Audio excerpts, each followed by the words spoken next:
कोरोनाच्या या सगळ्या काळात राजकीय आरोप प्रत्यारोपांना सुरुवात झाली आहे, मात्र कोरोना काही कंट्रोलमध्ये येत नाहीये। धुळ्यात कोरोनाबाधितांच्या आकड्यासोबतच या विषाणूच्या बळींची संख्या दिवसेंदिवस वाढते।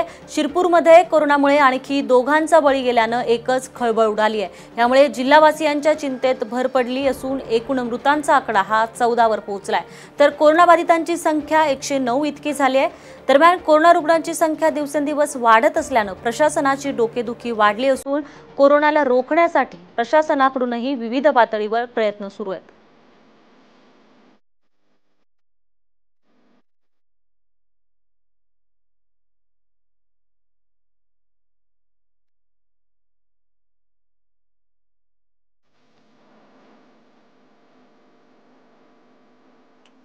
ठाणे जिल्ह्यातील उल्हासनगरमध्ये कोरोनाचे आणखी 25 रुग्ण आढळून आलेत। दरम्यान एका दिवसात एवढ्या मोठ्या प्रमाणात पहिल्यांदाच रुग्ण आढळल्याने एकच खळबळ उडाली आहे, तर कोरोनामुळे एकाचा मृत्यूही झालाय।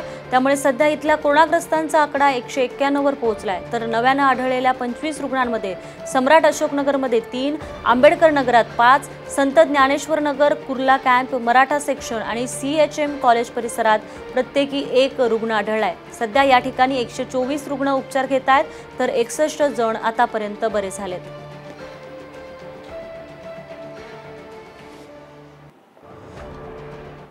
भारतासाठी चिंता वाढवणारी बातमी, कारण रुग्णसंख्येच्या यादीत भारत आता जगात 10व्या क्रमांकावर पोहोचलाय। रुग्णसंख्येच्या बाबतीत काही दिवसांपूर्वीच भारताने चीनला सुद्धा मागे टाकलं होतं।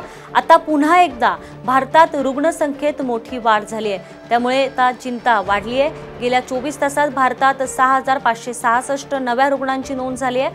आतापर्यंत एका दिवसात मिळालेले हे सर्वाधिक रुग्ण आहेत, तर 24 तासात 153 मृत्यूंची नोंद झाली आहे। त्यामुळे America, Russia, Spain, Brazil, England, Italy, France, Germany, तुर्कस्तान यानंतर आता भारत 10व्या क्रमांकावर पोहोचलाय। तर ॲक्टिव्ह रुग्णांच्या आकडेवारीत भारत जो आहे तो अमेरिका, रशिया, ब्राझील आणि फ्रान्स नंतर 5व्या क्रमांकावर येतो।